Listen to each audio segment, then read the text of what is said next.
Welcome to 2024. We're really excited to start off a new year here, and we're going to talk about some of the things that are coming in 2024. We're also going to share some concrete steps that you can take right now that'll make you more productive during the course of the year to come. That's on the way on This Week in Evansville.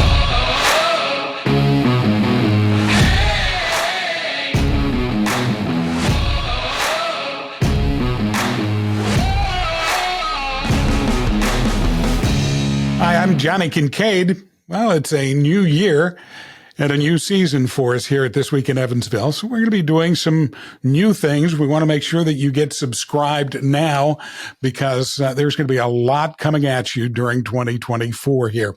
You know, we started doing those short updates a few weeks ago, and we're continuing those into the new season because we've gotten great response from it. And you know, it gives us the opportunity to be able to share something of interest with you just about every day. So we're looking forward to more opportunities to be able to share in the year to come. Now, Janet Douglas, who you see on here with me from time to time, Janet's going to be launching her own podcast very, very soon from the studios here at Citygate.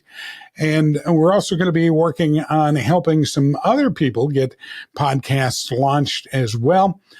So we want you to just kind of commit that to prayer, that this just becomes a hub of information for people around the area here around Evansville, as well as across the state.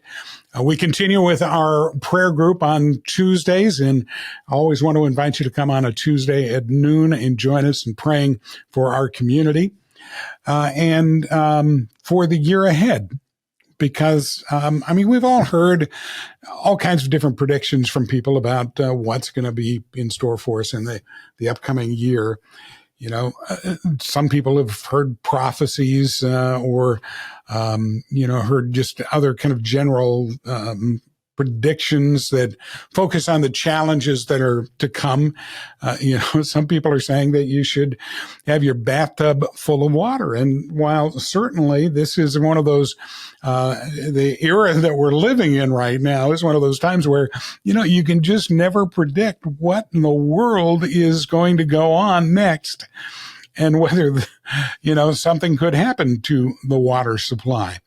Well, I think that there are challenges ahead too, but I think that a lot of our challenges are going to come as a result of the fact that the social pendulum is starting to make its way back towards center. And as that happens, man, all kinds of challenges can kind of creep into, you know, for example, I think that the folks who are pushing the extreme agendas are going to probably scream even louder as the mainstream folks in America and the media start making a return more toward center. Here in Evansville, we've got a new administration coming in, and I don't know that things are going to change a whole lot. You know, Evansville's always had a track record for electing what I call moderates into city government. And I think that's the case here with Stephanie Terry, now that she's been sworn in as our mayor, and she's got her department heads all in place, ready. They're ready to take on the task of running this city. It's kind of interesting. She held over a lot of those department heads from the Winnicke administration. In fact, over half, 7 department heads are staying on from the Winnicke administration, and there are 6 new hires that are coming on board into those key positions. And we keep an eye on what happens with Stephanie and our almost all Democrat city council in the weeks and months to come here. You know, we don't expect it to all be smooth sailing, but I really do believe that Stephanie Terry is a person of integrity and that she's going to try to run the city government with integrity. Our state legislature is going to be busy this year with they've got a lot of different topics they're working on, but one of the big ones, this is the huge battle, and actually one of the reasons why people are saying that folks in Indiana probably should fill their bathtubs up with water as a reservoir for your home. because there's going to be a fight over water rights in the state of Indiana. Now, this comes about because of a proposed pipeline that is going to pump millions of gallons of water every day from Lafayette to a new development in Lebanon. And this is going to be huge and could have implications for the entire state of Indiana, something that not only is going to be batted around in our legislature, but it will probably wind up being a court battle at some point as well. I think that in Evansville, water is not going to be our big battle. We're going to be fighting over electric rates here in Evansville during the course of 2024. And I think we're also going to be fighting over our finances and how we spend our money. I think that there are going to be more citizens who are going to use the Freedom of Information Act, doing those FOIA requests to draw attention to Evansville's financial problems in the future. On the political scene, I think that Cheryl Musgrave, she ran for mayor and lost in the primary. It was a shocking upset, especially for the size margin that was involved there. I think she's going to have a very easy time for reelection for county commissioner this year. I think she'll be uncontested in the primary probably, and I just think even in the general election, she's going to have probably an easy time. She's done a good job, and I don't think that she's going to have much trouble at all when it comes to her reelection. Cheryl has always been a visionary in that position as county commissioner, and I think that she is good for the job. So looking forward to hopefully her staying in that seat after the general election of 2024. Of course, the big race is the governor's race in the state of Indiana. I think it's going to turn into one of the most expensive primaries in state history, if it hasn't already. I mean, we had 6 candidates in the run here. This is incredible. They're all going to be trying to buy as much TV time as what they possibly can and social media ads as much as possible. 3 of those candidates are wealthy enough that they could completely finance their own campaigns. And then we have another one of the candidates who is just an incredibly effective fundraiser. And so that leaves 2 of the candidates who are probably going to be more in touch with the common folks and trying to get those smaller contributions rolling their way, because honestly, I think they'll struggle a little bit with fundraising. But our plans are to interview all of the gubernatorial candidates, and we've already been talking to them about that possibility, and we're planning to do those interviews in April, kind of as the election draws a little bit nearer. So that's a little bit of what we see coming up on the horizon here for 2024. There's so much more that we can talk about, and we will in future episodes. One of the things that I want to encourage you, I talked about that social pendulum swinging, and part of that swing, or one of the things that I think can influence that swing, is a documentary that I had a chance to see a couple of weeks ago called Dysphoria, and it is coming to Evansville for a one showing only on Sunday, January 14th at City Gate. We'll put all of the information about the address. It's 320 Eagle Crest Boulevard, or Eagle Crest Drive in Evansville. We'll put all of that information in the show notes for you. But Dysphoria is a remarkable documentary filmed by a couple from Indiana who are going to be here for that showing on the 14th. So you get a chance to meet the producers and share your input with them. And let's just take a minute right here to see what other people have been saying about the documentary Dysphoria. At first, it's really shocking, but I would say it also is kind of gives you a boldness to see it, to see how other people stood up. You really need to know what is going on. You need to hear these stories of the people and the parents and their kids and what's happening, and it's just heartbreaking. I was surprised at how many dots that it connected at the depth of the tentacles of what's going on, because you can just take the surface issue of LGBTQ, and then when you start peeling the onion, it just keeps going and going. And then you have BlackRock, and you have Schwab, and you have Harari. And it's just so diabolical, and it goes back to those 45 communist goals, and it's just rolling out in front of our eyes, and I don't know how to wake people up. It's terrifying on one hand. On the other hand, it's like, thank God you've got these people who, caught it ahead of time, and their kids are okay, and they're, and now they're speaking out about what happened to them. And then there's the other one, the father who has lost his kids. And it's like, people really, really need to hear that story. It's just something you need to see, you need to get informed.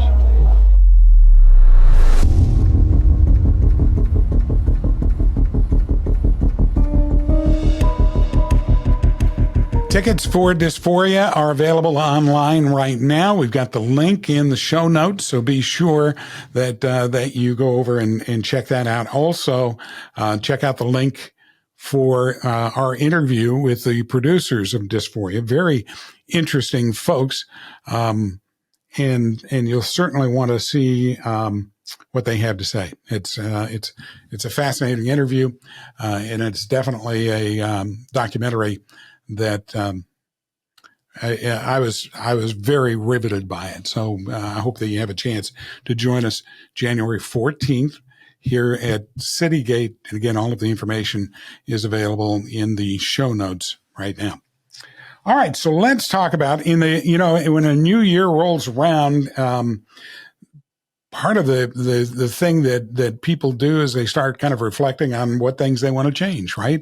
And we make New Year's resolutions. A lot of people do it, although New Year's resolutions are losing a lot of their popularity. More and more people are saying, I don't keep them anyway, so why should I even try? I mean, it's the vast, vast majority who are actually back to their normal behaviors by somewhere in February once they've made those New Year's resolutions. So I want to talk about not making resolutions, making goals. There's a big difference there, but it's the difference between succeeding and making real, true change happen and total, absolute failure at it, and kind of being stuck and trapped in your old ways. And certainly 2024, we keep talking about it. This is a year that a lot of change is going to take place. So maybe it's also good to learn the skills that you need in order to prepare for 2024, prepare for those changes, and make the necessary changes in your own life to be able to kind of keep up with everything that's going to be coming at you in the next 12 months. So we're gonna head down that avenue so that you get an idea of what would make me qualified to talk about this. Excuse me. Years ago, I taught stop smoking classes. I helped people with overcoming one of the hardest habits imaginable, and taught this goal setting program that I'm going to share with you to those folks. And the people who were successful at quitting out of those groups were the people who actually devoted the time and attention and followed the steps. That planning and preparation makes all the difference in the world. In fact, there was a survey, research done some time back that they wanted to understand why is it that people fumble and fail when it comes to their New Year's resolutions. Why is it that, some people wake up on January 2nd and they've already failed at their New Year's resolution. And some people make it, a few weeks, but Very few make it to even the 3-week mark, and 3 weeks is significant. 3 weeks is how long they say it takes to make or break a habit, 21 days. If you make it 21 days in the changes that you want to make, you stand a much better chance of success. And I found with the people quitting smoking, for example, the people who were able to quit and they went through the planning process and preparation and they did all of those steps, if they could get to day 21 smoke-free, guess what? They made it to a year. The vast, vast majority of the people who could make it 3 weeks without falling back to their old habit or addiction, 3 weeks, they wind up still smoke-free a year later. Isn't that amazing? 3 weeks, short term.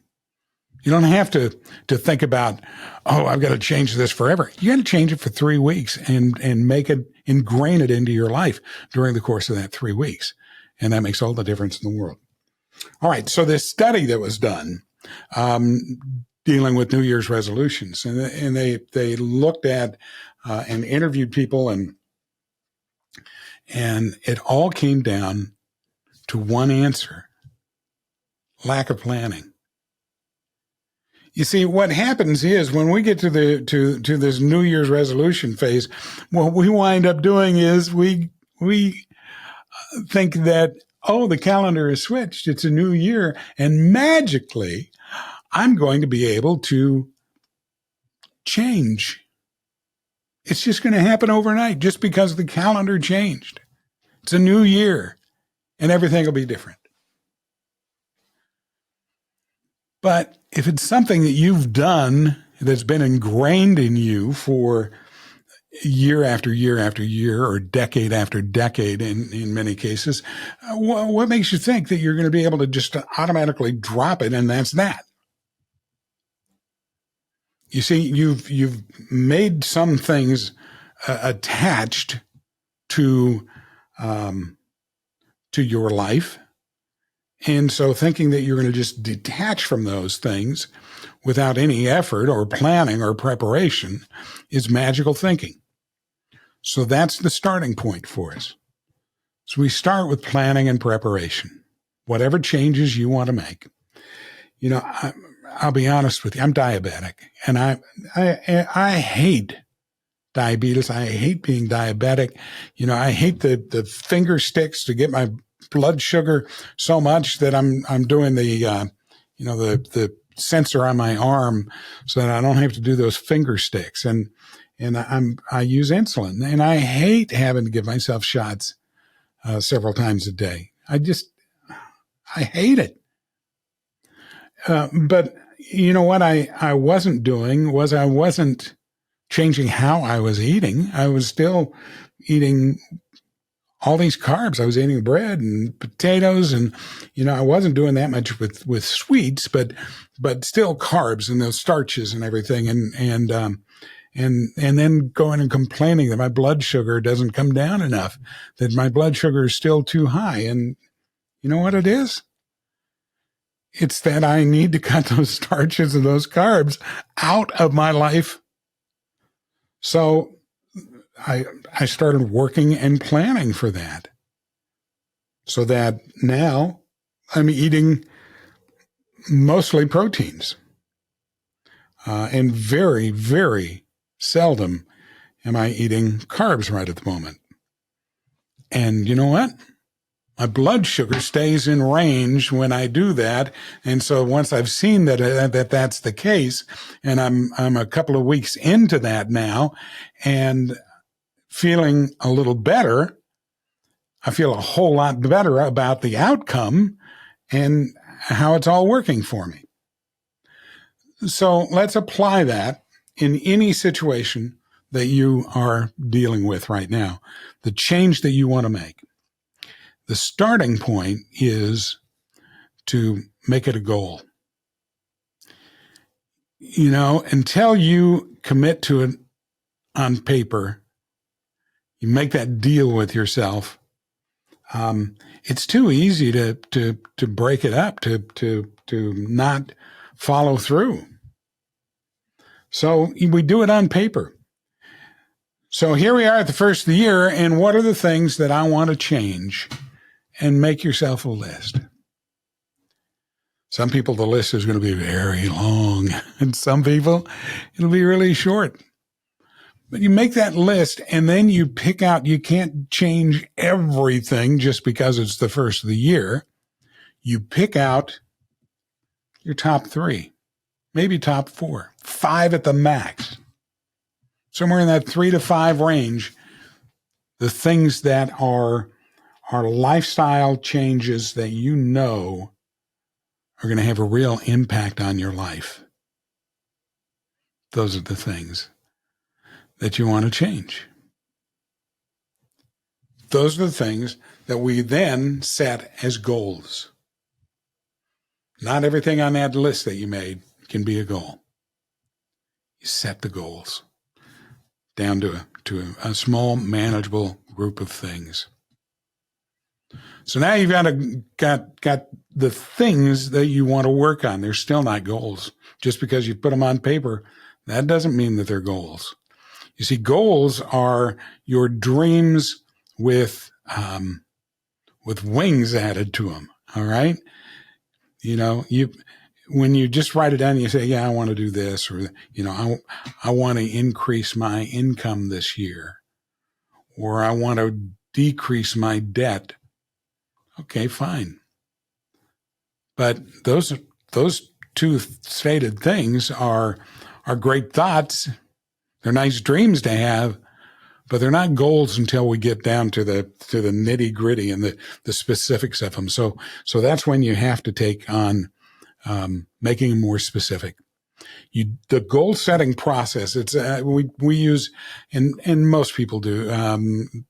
People who are life coaches and such encourage people to use what are called SMART goals. SMART goals break down to specific. That's the S. The M is measurable. The A is attainable. The R is relatable. And the T is timed. So let's start with the first thing in the SMART goal, the specific. You see, you can't just do a vague, I want to increase my income or I want to decrease my debt over the next 12 months. That's not specific. I want to decrease my debt by 50% in 2024. I want to eliminate half of those credit card payments that I'm paying 24% interest on. I want to get rid of those. 50% is the amount I think that I can do. Specific. Measurable. Are you able to have some way of benchmarking this and seeing that it's measurable? Well, if you're out to reduce your debt by 50%, you can measure your results along the way. So yes, it's absolutely measurable. Is it attainable? That's something you have to determine. Do I have enough income to be able to throw the money toward paying off those credit card bills? Because paying them down is what it's going to take to do the job, right? Do I have enough money to be able to pay enough to make that size of dent in those credit card bills? Well, that's attainable. R is relatable. It's going to impact my life.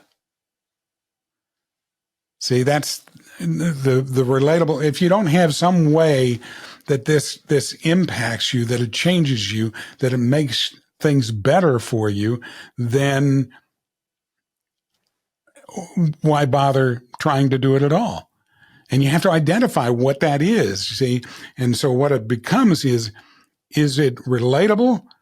I can relate to having more money to be able to spend 2 years from today. I will have no more credit card payments. I'm going to get rid of 50% this year. I can do the other 50% next year. Boom. and have none of those payments any longer, which means more money in my pocket, I can relate to that. And then the final item, the T, that's timed. You see, you have to have a date that you do it by. When I was working with people who were quitting smoking, they would all say, I want to quit smoking. And some of them would get up on New Year's Day and say, I'm going to quit today, instead of setting a reasonable time out in the future. And the I want to quit today didn't work well. And not having a date just allowed them to continue to negotiate.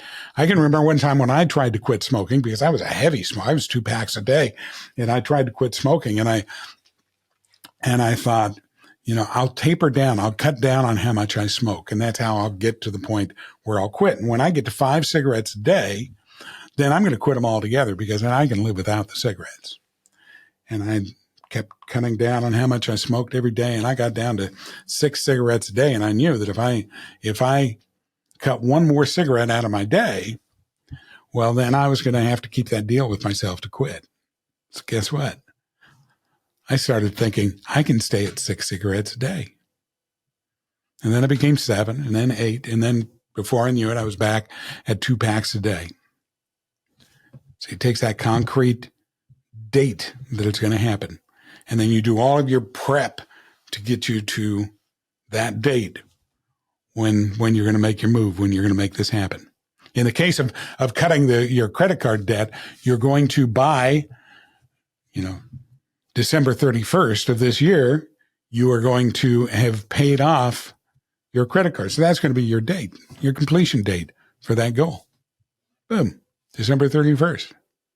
And then throughout the year, you're working toward that December 31st.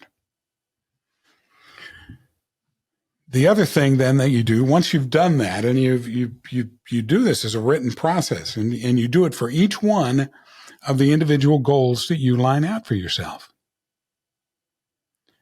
You figure out, what are the benefits to me for this? And, can I do it? Can it be measured? What are the benefits? And when am I going to do this? You do that for all of them.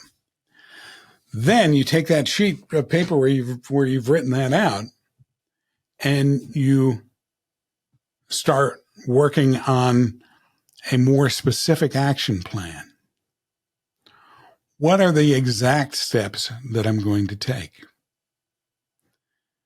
If it's I'm cutting back on my credit card debt, it is I'm going to cut up my credit cards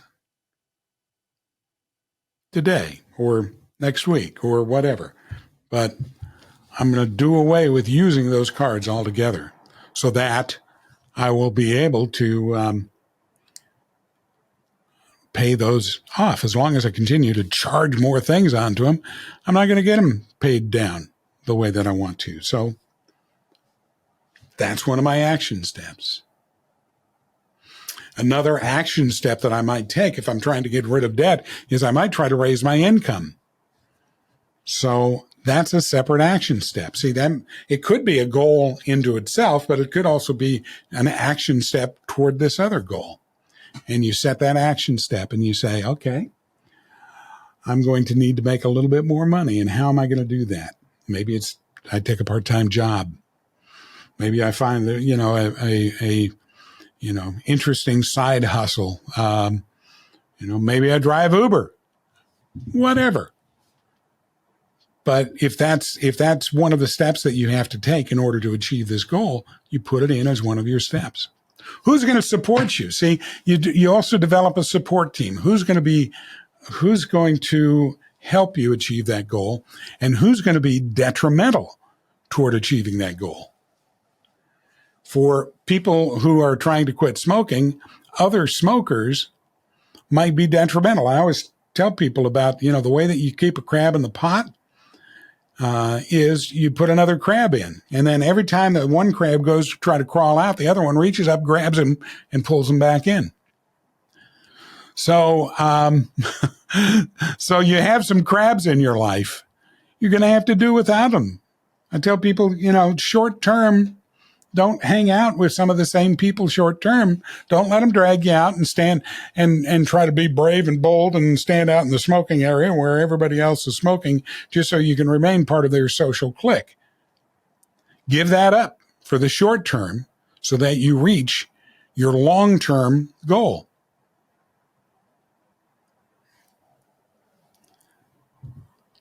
You see, it's specific steps.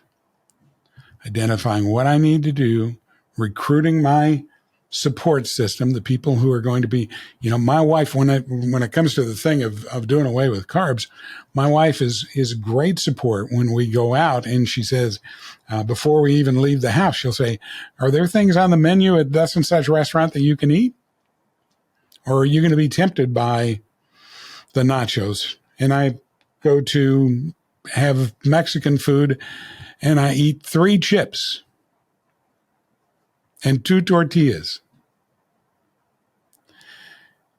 And that's it. That becomes part of my plan to make it through. So you have to figure out what your stumbling blocks are. What are the things that are your triggers toward your old behavior? What makes you want to go out and spend, or what makes you want to light up that cigarette? Or in my case, what makes me want to eat foods that are high in carbohydrates? You got to figure that out. And then take the appropriate steps to make sure that I'm able to make it through and stay with my goal and not stumble. And then stumbling is also a part of the process. Okay? Let's put it this way. You will only have failed in changing a behavior if you allow yourself to just give up on trying to make the change. For a person who's trying to quit smoking, what that means is they only fail at quitting if they just cave in and say, to heck with it, and just go right back and continue to do it. I only fail at my plan to maintain my blood sugar if I just say, to heck with it, and start eating French fries with every meal. You see, one slip, one day, I can say, I slipped. I made a mistake. Oops. Person who smokes, they lit up a cigarette and maybe they smoke 2 or 3. But then if they can just dust themselves off and say, okay, I'm going to go back to what was working for me. I haven't failed. I simply relapsed. And relapse is a part of the process. Go back to what worked. That's how you succeed. You succeed because you never give up. So don't give up. Find some people who are going to be encouragers. We need more encouragers in this world anyway. Tell people, here's what I need from you. I need this in order to help me succeed. Can you do that for me? Can you give me a kind word every day? Recruit those people. Get people on your team and be on their team. Because those words of encouragement can really be the difference maker, not only for you, but for the other person, the person that you encourage. And we'll spend a whole nother episode at another time talking about being an encourager, because I'm a firm believer that that's our role, is to encourage others. That's why God put us here. To not only to worship our Lord, but on top of that, to support our fellow man. So be an encourager. Pour a blessing. I'm right now. I'm in a conscious process of reminding myself every single day that I need to pour some kind of blessing into my wife's life. So I'm every day giving her some kind of affirmation, some kind of positive message Man, I'm blessed. I married out of my league, and I'm willing to tell her that as if she doesn't already know that. Well, that wraps us up for time. I really appreciate you taking, half an hour to join me while I just kind of ramble on. I hope that it's been beneficial for you. And if it has, smash that like button. All right. And maybe leave a comment, share something with the rest of the class. And by all means, be sure that you subscribe so you don't miss out on any episodes of This Week in Evansville.